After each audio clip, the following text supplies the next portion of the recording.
Ram Krishna Hari. We seek blessings at the feet of Lord Vitthal and all the Varkari saints. The Paitan Brahmin Council was completely convinced that the four children, Nivruttinath Maharaj, Jnandev Maharaj, Sopan Dev and Muktabai, were no ordinary children, but they were divine incarnations with a specific mission. This is what we saw in the previous section of Santa Muktabai Charitra. Santa Nivruttinath would initiate many of the people of Paitan in the days that they stayed there into the Nath Sampradaya, because he himself was a disciple of Gahininath Maharaj. Jnaneshwar Mauli, along with his younger brother Sopandev and Muktabai, would compose and recite and sing a lot of abhangs. People would collect in large numbers. They would join them in these singing and Nama Sankirtan. Mauli would also give discourses or pravachans from the Srimad Bhagavatam or the Vedic scriptures, irrespective whether the crowd collected there belonged to a certain strata or was of specific gender or caste or community. It was as if Paitan was celebrating these four divine incarnations. Soon Nivruttinath realized that it was time for them to go back to Alandi, because they had to present the letter that they were sanctified and could be initiated into the Brahmin fold to the Brahmin Council of Alandi. He requested the head of the Brahmin Council of Paitan, Bobdev Maharaj, to give him such a letter, which he readily did. It is said that even today, a copy of that particular letter is at Paitan in the lineage of Santa Eknath Maharaj's family.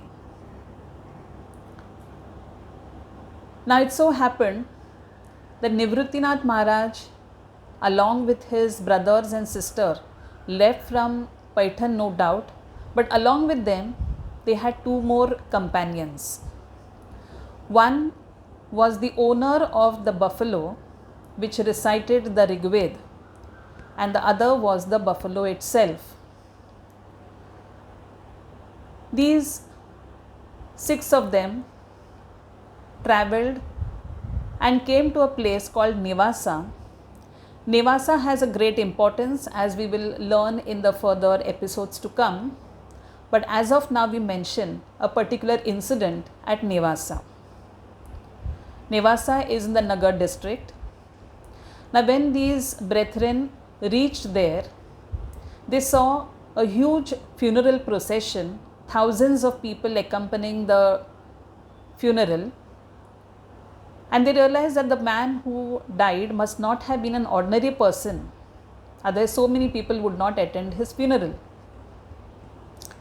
From the procession, a lady who was well dressed, bedecked in jewelry and rich clothes, came towards these 4, prostrated at their feet. The fact that this woman did it to these 4 children, she was elder to them in age, but still she prostrated in front of these 4, makes us realize that this lady was also of a very high spiritual level. Jnaneshwar Mauli blessed her and said that she would remain a happily married wife for all her life. The woman smiled weakly and said, "Your blessing is a waste, Maharaj, because the procession which you see is that of my husband, and very soon I am going to join him on the funeral pyre as a sati." Mauli instructed the bearers who were carrying the body on their shoulders. He asked them to place the body down, went near the body, sprinkled some water and placed his hand on the head of the corpse. The man, the dead man, woke up as if from a deep slumber, folded his hands and prostrated at the feet of Mauli. The people who were there, thousands of people were there, they were all surprised at this miraculous turn of event. Mauli then put his hand on the man's head and said, "From today, you will be named Sachidananda Baba, and you have a very great work to be done, so you cannot die so soon." Saying so, Mauli and the brethren, left the place and started proceeding towards Alandi. Another stop that they had was at a place called Puntamba. When they reached this place, they found a very gloomy atmosphere here. There were lots of dead bodies scattered around, and Muktabai, sharp as she was, shrunk her nose and said, "What is this foul smell coming from here? So many dead bodies lying around without being cremated. What is happening in this place?" One of the persons there were a lot of people who were sitting around the bodies. One of the persons said, "Mai, this is the place where a very great yogi, Changdev Maharaj, is doing his tapasya, he is doing his meditation. He has gone into a samadhi state and will be opening his eyes very soon. Every time he opens his eyes after coming out of the samadhi state and throws a glance, all those which are dead, be it plants, be it animals, be it human beings, they all are restored back to life." Muktai asked, "And how many days is this yogi going to take to open his eyes?" She of course asked in a very satirical manner. The man said, "It is going to be another 3 days at least. That's what we believe." Muktai said, "I don't have time for 3 days to cross this place and go to my next destination." She just picked up a dead dog. Now this dog was a pet of one of the persons, and it was his favorite. So obviously he thought that if he would put his dead dog in front of this great yogi Changdev, maybe it also would be restored to life. So the dead dog that was lying there, she picked up the dog with 2 of its legs and just moved the dog over all the dead bodies which were scattered there. In no time, all the bodies were restored back to life. The people, the relatives of all those dead bodies, were shocked to see this miraculous thing. Such a young girl, barely about 7 or 8 years of age, and doing such a miraculous deed, which this yogi is doing in his meditative trance for so many days, this obviously was nothing short of a wonder that was expected from people. They prostrated in front of her, and all the dead bodies which were restored back to life, they also praised Muktai. Of course, she did not take it to heart because she was a yogini, Adi Shakti, Adi Maya. For her, this was just a snap of a finger. She said, "Fortunately, now the road is cleared. We can all walk further. With all those dead bodies scattered, I was wondering how am I going to cross over. Let your yogi come back to his awakened state after 3 days or after 3 years. That's not my concern. Now these people have come back to life in just a very short moment." People were praising her, people were talking about her, that such a young, small girl could do such a wondrous deed, but without getting attached to any of the praises, like what all saints do. They do not like praise, they do not like criticism. In fact, they are not affected by either. Not that they don't like it, they are not affected by either.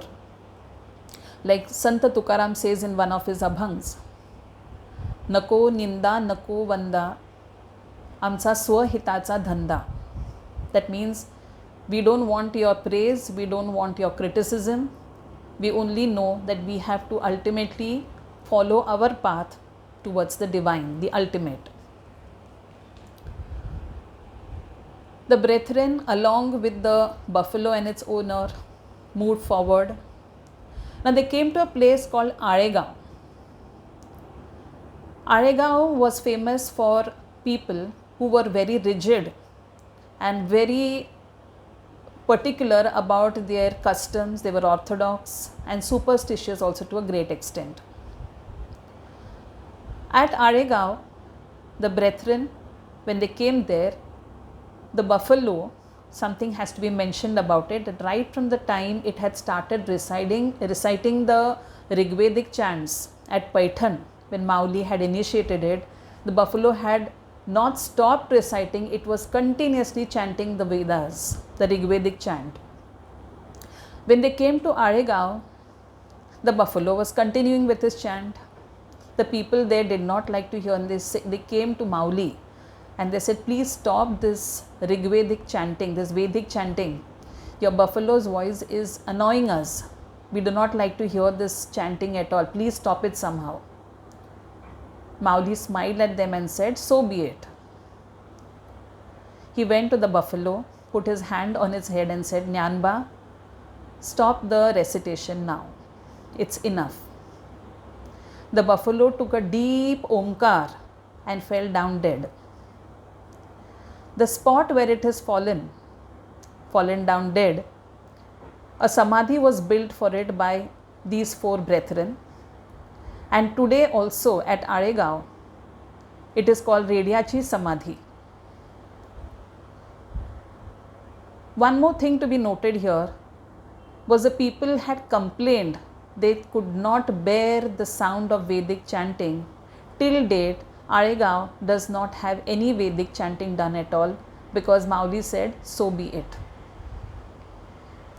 So in this way, they all came towards Alandi. What happened at Alandi further? Did the Brahmin council accept them? Or were these children left to fend for themselves? Is what we'll see in the further episodes to come. Till then, Ram Krishna Hari.